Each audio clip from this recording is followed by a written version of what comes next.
Mr. Marston, I've been hearing about your plans. Have you, Miss McFarland?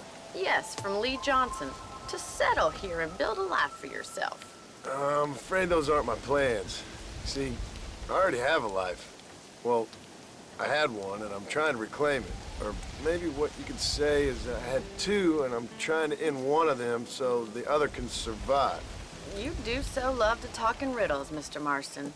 Do you do that, I wonder, as a substitute for having anything interesting to say? Probably, Miss McFarland. Oh, call me Bonnie, you fool. Call me Bonnie.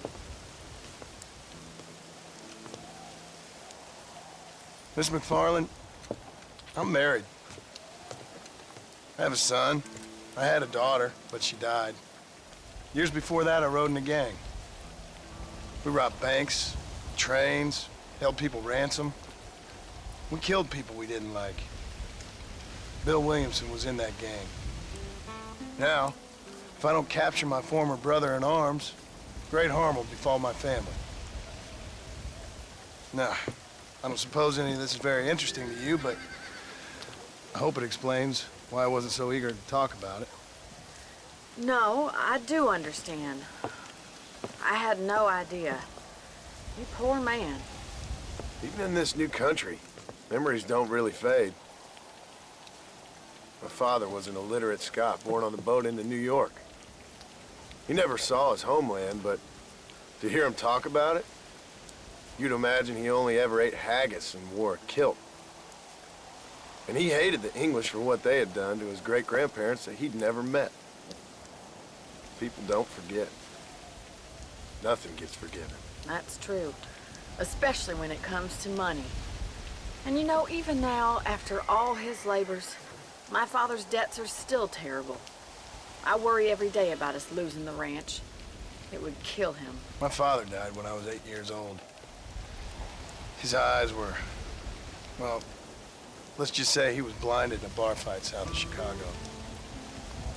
My mother died during childbirth. She was a prostitute, and he was her, well, I don't know what he was.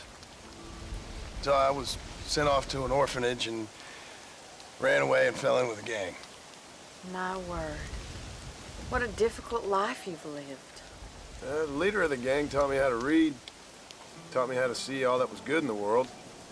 He was a great man in a way. But you killed people. Sure. And I've suffered for it. And that's the life I left, or tried to leave. Said too much, Bonnie. I'm an uneducated killer, sent here to do all I can do well. Kill a man in cold blood so that another man may do his part to cut crime in an area, and a rich man can be elected governor on the back of these promises. Civilization is a truly beautiful thing, Mr. Marston. Listen, can you help me? Well, I can try. What do you need, money? No, nothing so complicated. I need an extra hand to take out the herd to pasture. Sure. Point me in the right direction.